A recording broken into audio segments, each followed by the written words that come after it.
Hello everyone, welcome to best Flipkart find. तो मैंने इस बार फ्लिपकार्ट से ऑर्डर किया था ये वनीला एसेंस।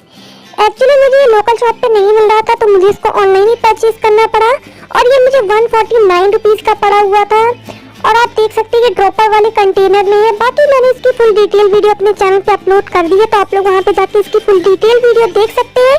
तो आपको वीडियो कैसी लगी कमेंट्स में जरूर बताएं। अच्छी लगी हो तो वीडियो को लाइक और चैनल को सब्सक्राइब कर दे। Thanks for watching guys, bye bye.